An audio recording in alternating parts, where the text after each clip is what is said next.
What's up, guys, and welcome to another episode of the Tuesday Show brought to you by Blue Light Media. We're coming to you from Heartline Studios, and guess who I have? Me. Anna. We wanted to talk about Facebook ads. We've been taking this very, very seriously lately, and in fact, Hannah's been working her face off studying for a Facebook ads test that's presented by Facebook, right? Yes. Okay. So it is created by Facebook. They have resources in place for you, which is why we chose to do this one. Right, because you were looking at different ones, whether it was like HubSpot or something else. Why'd you go with Facebook's other than it's Facebook? So having the Facebook name behind it and creating it provides some legitimacy. Not saying that other courses aren't necessarily legitimate, but you pay for it. It's a very hard test, and so the fact that you have to go through all of these hoops makes people gives it more value. And so we we are a Facebook certified ad partner. Not yet. Don't get mad at me, Facebook.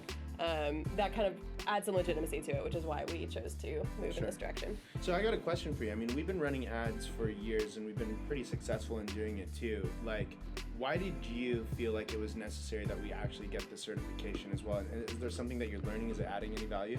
It's definitely adding value. I think I kind of leapt into Facebook ads and learned a lot myself, but then this is providing a lot of background and just kind of pure information that you wouldn't know otherwise, and that is helping inform how I make choices based on the accounts that I'm managing. Sure. And it's also when you are, we can say that we're a Facebook marketing partner, which is super cool.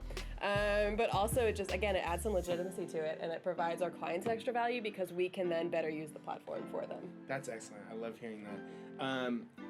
All right, so let's talk about this then. We've dove into a lot of different accounts, and now that you're handling them more and more often, what is something that you've seen that people can improve on, or what mistakes are they making rather? So what mistakes are you seeing right off the bat from these Facebook ads accounts that we're taking over? One of the most important things that they can do is take advantage of this free tool called the Facebook Pixel, which tracks your users. And so you can build custom audiences off of them. You can build lookalike audiences, which takes a group of people that have visited your website and then creates audiences based on those characteristics.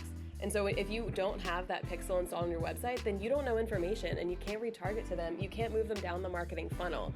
It's free. You just add it to your website. There's integrations for Shopify, lots of other CMSs, and so it makes it really easy. And when you are able to track them, you can better use your ad spend in order to get people to purchase or sign up. Right, and you're not just talking about tracking them in terms of remarketing. You can track different actions that are going on the site, right? Exactly, and even so there's the SDK, which is for apps as well. And so between the Pixel and the SDK, you can see if people abandon a cart, when they make a purchase, when they sign up or register, when they view content. So you can say, okay, people who view content on our website, we want to remarket an ad with more content to get them back on the site and learning more about our brand and just building awareness.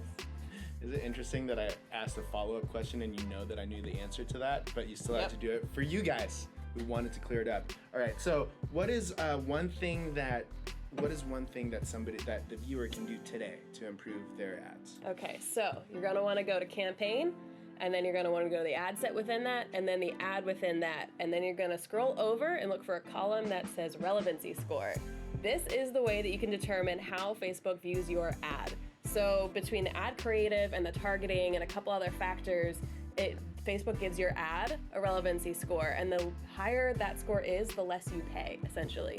And so if your score is at a 2 or 3 out of 14, then you can do some work. You can change your targeting. You can work on better creative. You can kind of finesse it a little bit more, whether it's image, video, text, whatever that might be. Yeah. And then also, it depends on how long your ad has been live, because it builds over time. But you want to aim for between 7 and 10. If your ad is higher than that, that's awesome, but kind of use 7 to 10 as a gauge of how you're doing. Awesome. This has been a lot of fun. I didn't know what to do with my hands or my face when I wasn't talking. So you did great. We'll have to work on that for the next This is why I have a coffee mug right here. I should do that. For everybody who wants to find you or talk to you more about Facebook ads, where can they find you, Hannah? Yes, I'm on Instagram and Twitter at HJMoyer, Moyer. I also have a podcast called Candidly Caffeinated, not about Facebook ads, but you should check out the episode we released yesterday because it's really great. We should all check it out. We'll link that one in the comments as well to the new episode, so hopefully you guys check that out. Leave a review. Yeah, to everybody who's been checking in, we really appreciate it. Remember, no matter what you're doing, put your heart into it, and we'll see you next week on the Tuesday show.